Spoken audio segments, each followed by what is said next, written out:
Hello. First of all, I want to introduce myself. My name is Rolando Garcia. I'm Mexican, and I was part of the municipal police in my community. For safety reasons, I prefer not to mention the names of places. I am now retired, having completed my years of service, but I have many anecdotes, both good and bad, and others truly terrible that I witnessed during my years of work. I consider this story to be paranormal, which is why I want to share it on this channel. I believe it is worthy of being shared. This happened in the early 1990s when I was assigned the position of a highway patrol officer. I didn't have a partner and was patrolling the highways of my state alone, although there were more colleagues patrolling and sometimes we would meet. It was always a pleasure to run into a colleague, as it made you feel more accompanied in case of an emergency, especially at night. I remember that night as if it happened just days ago. It was very cold. I recall the thermometer showing 1 degree Celsius, almost freezing. I was driving along that long, lonely road with a hot coffee I had just bought at a gas station, keeping my eyes on the road as I should, although the night seemed very quiet. There weren't many cars driving, and I remember it took me over an hour to come across another car. That's how deserted the road was. I was driving along one of these deserted stretches when suddenly, I saw something that made me brake almost abruptly. It was a car parked diagonally, blocking the road, with the passenger door open and the lights on. That's what made me see it in time and manage to brake. Of course, I pulled over to get out and see what was happening. I thought it might have been an accident. Although the car wasn't damaged at all, it was in perfect condition. When I reached the passenger door, I noticed the keys were in the ignition and some very strange music was playing on the radio. I looked around but saw no one, not even inside the car. The first thing I did was take advantage of the keys being in the ignition to move the car off the road, as it was urgent to do so before an accident occurred. So I did it. I moved it to the side of the road, ensuring it wouldn't obstruct traffic. After that, I turned it off and closed the door. I was about to head to my patrol car to report that I had found an abandoned car in the middle of nowhere when suddenly, I heard some noises among the branches of the woods. I walked very slowly with my flashlight in hand. The cold pierced to the bone. Even though there wasn't much wind, the temperature was freezing. I remember that as I walked, I kept thinking who could have gotten out of their car to walk into the woods in that temperature. It didn't seem normal to me. If someone just wanted to use the bathroom, they wouldn't have left their car parked so irresponsibly.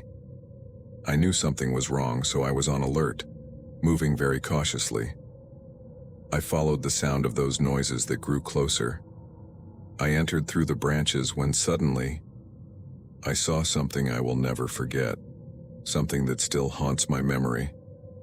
A few meters from me was a young man kneeling, wearing only shorts and a tank top, barefoot, and he seemed to be having an epileptic seizure as he was moving very quickly and unnaturally. But that wasn't what shocked me. That didn't even come close to what truly made me tremble with fear, despite having so many years of experience. It was what stood in front of him. An animal that looked like a goat but stood over 2 meters tall, on 2 legs, completely black. It had one paw on the young man's head, while he kept convulsing without falling, always remaining on his knees. I don't know how many seconds I witnessed that horrible scene, as I was completely paralyzed with fear. But as soon as that animal knew I was there, it ran off on 2 legs, disappearing among the tall branches and the darkness of the woods. My first reaction was to run towards the young man. As soon as the animal let go of his head, he fell to the ground crying and screaming. I covered him with my jacket as he was almost without clothes, and I repeat, the cold was unbearable. I helped him get up and put him in my patrol car. I knew he wasn't in a condition to drive. He couldn't stop crying. He couldn't explain to me what had happened because he couldn't even talk from how much he was crying and trembling. He was truly terrified. I called for an ambulance, but it took almost an hour to arrive due to our location. That's when they took him away, as the young man was in very bad condition. Other colleagues from another unit arrived, and one of them took his car back to the city where they had the boy in the hospital.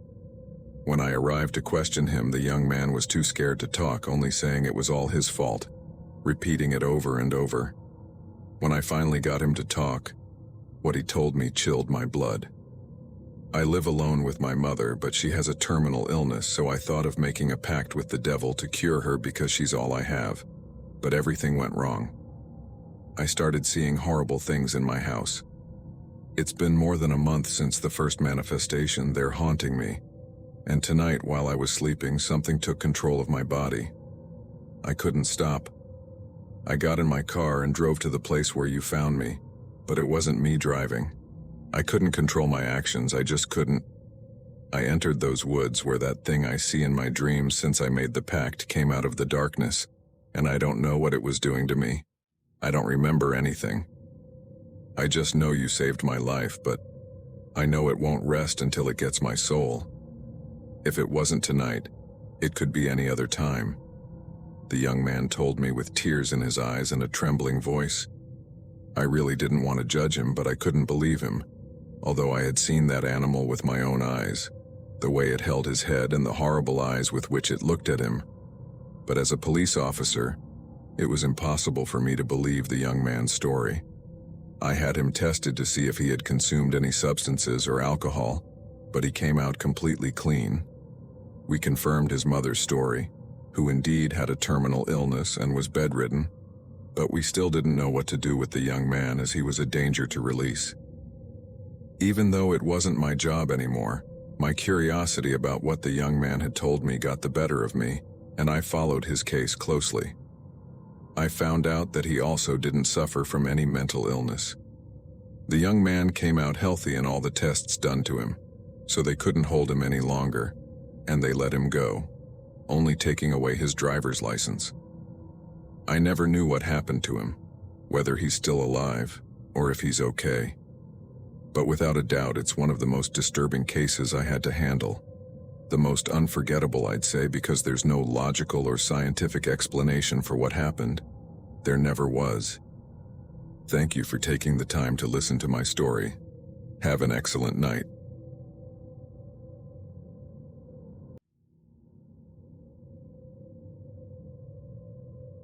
Hello, everyone.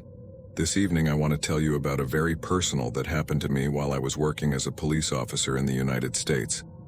I want to do this anonymously to avoid any kind of trouble. I've been a police officer for years, gradually climbing the ranks, but this happened when I was just starting out.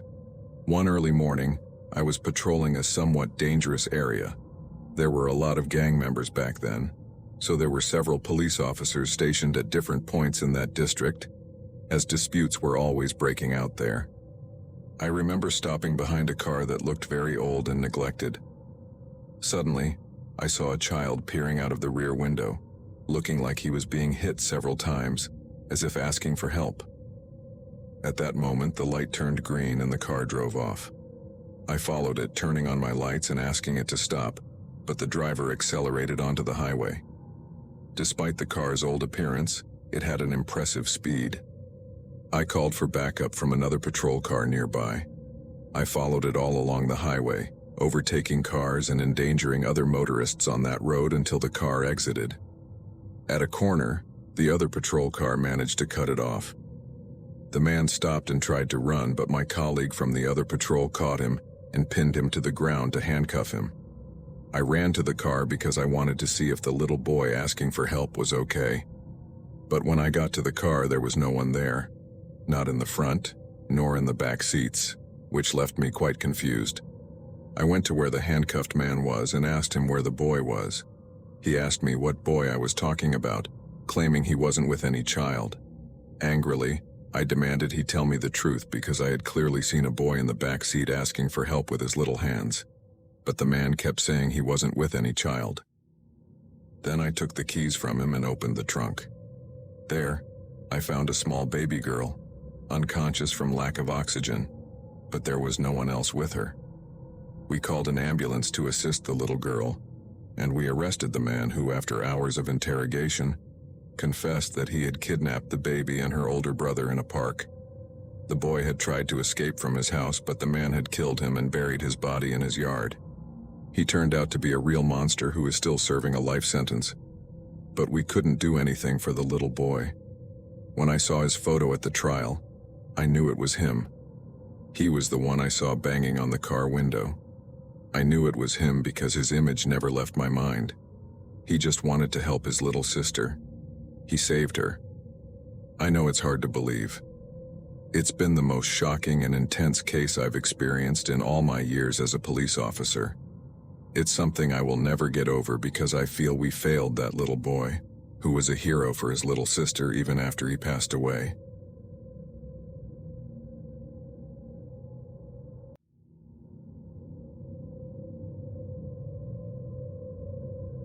Hello, my name is Gabriel, and I am from Mexicali, Baja California.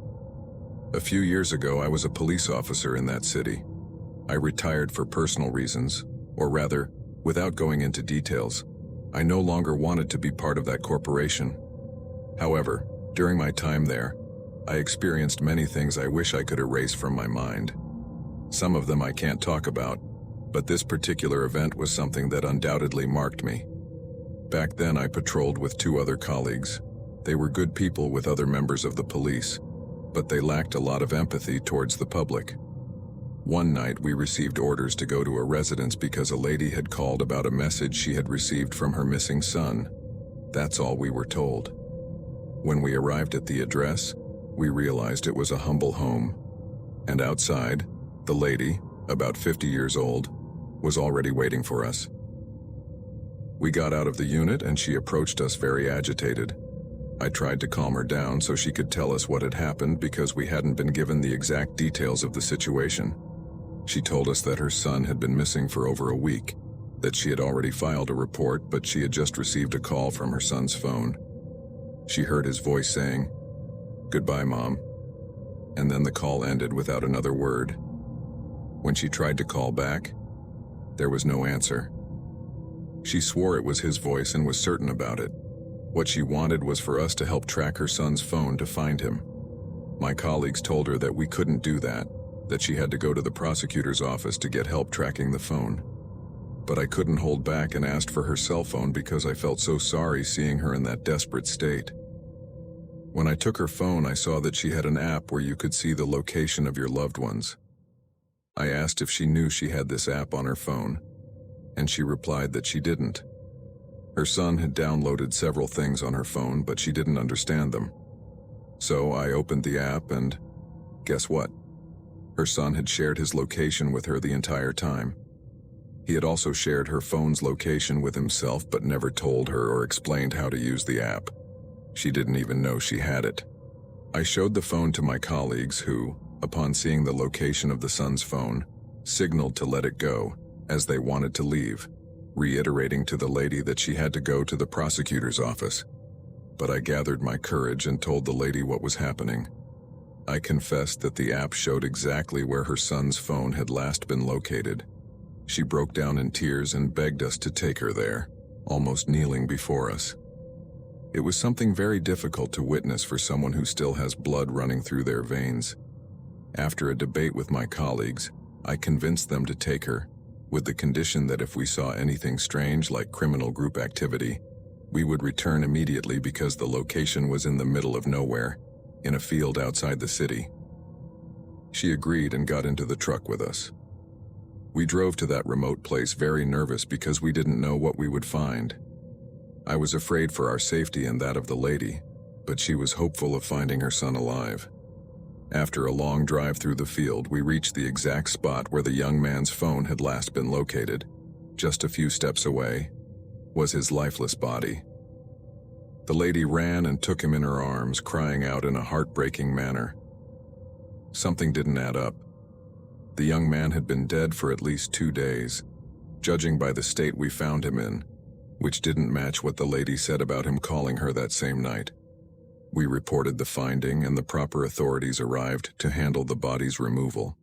We took the lady to the prosecutor's office, but she kept insisting that it couldn't be possible, that she had just spoken to her son, and that she would never confuse his voice. It's worth mentioning that when we found the young man's phone, it was often broken, practically unusable. so we didn't know how anyone could have made a call from there. It was something we never figured out because indeed the call was registered on the lady's phone as coming from her son's cell, lasting only 4 seconds. I don't know what happened with that case because it was no longer our job. We had to continue working and never saw that poor woman again. At least I was left with a clear conscience knowing I could do something for her. I helped her find her son because I knew no one else would. After all that, I kept thinking about that call the lady received, and it gives me chills to think that it was her son who called to say goodbye. It is a very sad but also paranormal story that I was eager to share with you, with much respect for the victims and all the disappeared in our country. Good night to all.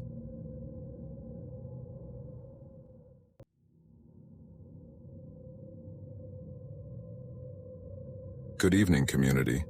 My name is Jaziel, and I want to share a tragic and very terrifying experience that happened to me while I was serving as a city protector. I have been a police officer for 8 years in the United States. I was born in this country, but my parents are Mexican, so I consider myself one as well. I won't give any names or addresses when telling you this story because it would be illegal and could put me in jeopardy, but I will tell you what my colleague and I experienced that night. My partner and I were patrolling our assigned area when we suddenly received an alert. We were needed in an area with only mobile homes. The neighbors had reported a foul smell coming from one of these mobile homes, and it was becoming increasingly unbearable. We had to go see what was happening inside that home and identify the source of the smell. We arrived at the location. It was already midnight, and I remember several neighbors were outside that mobile home waiting for us. I must say that my first impression upon getting out of the patrol car is something I will never forget, because I had never smelled anything so strong and unpleasant before. My partner had more years of experience, and he told me it was obvious that it was a human body in a state of decomposition. First, we spoke with the woman who had called, and she told us that the smell had started that morning, but no one did anything until it became unbearable, and they realized something was wrong. We asked her who lived there, and she told us it was a man in his 40s who she didn't know well since he hadn't been in that home for long. Almost no one knew him because he didn't go out much after he moved in. Even though everyone in that community knew each other and were friendly, they commented that this man never wanted to have a conversation with anyone who approached him. After that, we asked the people there to give us space to do our job. We asked them to go back to their homes, and after several attempts to knock on the door with no response, we decided to force our way in. The smell was unbearable, a scent so penetrating that it sticks with you. We turned on the lights and saw several things scattered on the floor, like plates and glasses, and a few decorations, as if someone had broken in and left a mess, or maybe there had been a fight. Even before entering, we knew we wouldn't find anything good, but reality exceeded our expectations. We walked down the hallway where there were 2 doors, one to the bathroom and the other to the only bedroom in that home. When we entered the bedroom and turned on the light, we saw on the light-colored carpet a stain shaped like a body lying face down. My partner said that the stain was from fluids that bodies release upon death. But there was no body. We searched the bathroom and the rest of the house but found nothing except that stain on the carpet. We called for backup and cordoned off the area because it was likely a crime scene. Meanwhile, my partner and I continued searching the house. I remember going back into the bedroom, and my partner was outside about to come in too when suddenly, we both heard something that chilled us to the bone. A whisper that said, "Look down." This whisper was recorded on our cameras, so I know it was real. I can't show you this because it is still confidential material in an open case, but we never knew where that whisper came from since no one else was in the house with us, but we heard it inside the bedroom. My partner and I acted immediately, searching everywhere to see if there was anyone else in the house, but there was no one else. When the backup arrived with 2 dogs, they led us to one of the worst discoveries I have ever witnessed in my job. Under the mobile home, we found the body of the man who lived there in an advanced state of decomposition. This man had been killed by 2 gunshots, done with a silencer since none of the neighbors heard anything. They had left him in his bedroom for 2 days, where they had ended his life, which explained the silhouette stain on the carpet. But it seemed that he, or those who caused his death, regretted leaving him there and returned to move him under the house. Something illogical, of course, since it would be much easier to find him there because of the smell. Thanks to several cameras, we were able to identify the suspected culprits, but the trial is still ongoing since the weapon has not been found. In the end, I wish I could make that video public where someone told us to look down. To this day, my colleagues and I think it was an EVP from the deceased himself, telling us where he was. Thank you for listening to these stories. I hope you enjoyed them. Much more content is on the way. Subscribe and activate the little bell so you don't miss any of the upcoming videos. Have a great evening, everyone. See you next time.